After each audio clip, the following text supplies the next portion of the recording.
Hola y bienvenidos. Hoy nos metemos de lleno en una de esas preguntas que van directas al corazón de lo que significa ser humano. A ver, ¿las emociones que sentimos son algo biológico, universal, que compartimos todos? ¿O es la cultura la que les da forma?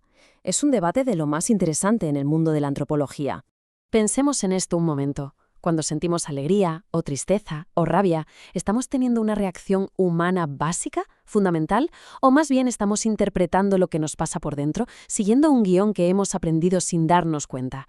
Pues justo de eso vamos a hablar. Y para no perdernos, aquí tenemos una especie de mapa. Como se ve en el esquema, el debate se divide principalmente en dos grandes corrientes. Por un lado, la perspectiva naturalista, la de la evolución, que ve las emociones como algo universal, y por otro, las teorías culturales, que las entienden como algo que se construye socialmente. Esta va a ser nuestra hoja de ruta. Primero, nos fijaremos en la herencia darwiniana, esa idea de que las emociones son universales. Luego, saltaremos al modelo cultural, el que defiende que son únicas. Después veremos qué podemos aprender de la cognición en este debate y al final intentaremos juntar todas las piezas del puzzle. Venga, empecemos con la primera gran teoría, la perspectiva naturalista evolucionista. Esto, como su nombre indica, tiene sus raíces en el trabajo de Charles Darwin. La idea principal es que nuestras emociones son un legado, una herencia directa de nuestros antepasados.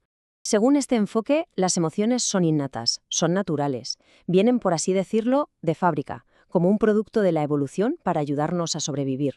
Desde este punto de vista, da igual dónde nazcas, las emociones básicas son las mismas para todo el mundo. Para que nos hagamos una idea, los que defienden esta teoría usan una analogía que es muy útil. Piensan en las emociones básicas como si fueran los colores primarios. Son los elementos más simples que luego, al mezclarse, crean toda la gama de sentimientos complejos que podemos llegar a experimentar. Aquí tenemos algunos de los candidatos a ser esas emociones primarias: alegría, miedo, sorpresa, tristeza. Pero, ojo, y esto es curioso, los propios investigadores de esta corriente nunca han llegado a un acuerdo sobre una lista definitiva y universal. Es que, para empezar, la simple traducción de estas palabras a otros idiomas ya es un lío tremendo. La prueba de fuego de esta teoría, su pilar fundamental, está en las expresiones de la cara. Estudios como los del famoso Paul Ekman demostraron que gente de culturas totalmente aisladas identificaba las mismas emociones al ver fotos de caras. La conclusión fue que tiene que haber una conexión genética, precableada, entre los músculos de la cara y nuestro sistema nervioso, algo que está por encima de la cultura. Vale, pues ahora vamos a darle la vuelta a la tortilla. Aquí es donde la cosa se pone realmente interesante. ¿Y si las emociones no son algo con lo que nacemos, sino algo que aprendemos y construimos con nuestro idioma y nuestra sociedad? Pensemos, por ejemplo, en la palabra portuguesa saudade. Es un ejemplo perfecto porque es casi imposible de traducir de forma literal. No es solo nostalgia, ¿verdad? Es una mezcla de melancolía, de soledad, de anhelo. Es un ambiente, un sentimiento que pertenece por completo a una cultura concreta.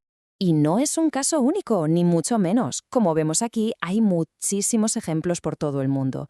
Cada una de estas palabras describe una experiencia emocional que solo se puede entender del todo si estás dentro de ese contexto. Esto nos hace pensar que el lenguaje no solo le pone nombre a las emociones, sino que también las moldea, y que para entenderlas de verdad hay que sumergirse en la cultura. Y esto nos lleva a una historia etnográfica que es alucinante. ¿Qué ocurre cuando una cultura entera decide de forma activa no expresar una de esas emociones que se supone que son básicas? Vamos a conocer a los esquimales Utku a través del trabajo de la antropóloga Jim Briggs. Esa frase es tremenda. Durante su trabajo de campo, Briggs se enfadó. Una reacción de lo más normal para ella. Pero los Utku, que siempre se habían mostrado súper amables y sonrientes con ella, escribieron esta carta a sus espaldas. Para ellos, expresar la ira era algo totalmente inaceptable, hasta el punto de que casi no tenían ni una palabra para describirla. ¿Y cómo lo hacen? Bueno, no es que no sientan ira, es que aprenden a controlarla desde que son muy pequeños. A través de un entrenamiento social muy específico, que se basa en juegos de rol, enseñan a los niños a pensar y a gestionar sus impulsos. Al final, el resultado es una comunidad donde la calma es el valor más importante. Y claro, esto choca frontalmente con la idea de que la expresión de la ira es algo universal. O sea que, resumiendo, el punto clave es este. Por un lado, tenemos la visión naturalista, que nos dice que las emociones son como el hardware, algo biológico y universal. Por otro, la visión cultural, que defiende que son el software, algo que se aprende y que es específico de cada cultura. Son dos formas radicalmente opuestas de entender lo que sentimos. Pero, un momento, ¿no estaremos simplificando demasiado las cosas? Antes de decidirnos, vamos a aprender una lección de la propia historia de la antropología. El caso de la antropología cognitiva clásica es una buena advertencia sobre los peligros de intentar aplicar modelos demasiado rígidos a algo tan complejo como la experiencia humana. En los años 50 surgió un movimiento que pretendía hacer la antropología más científica.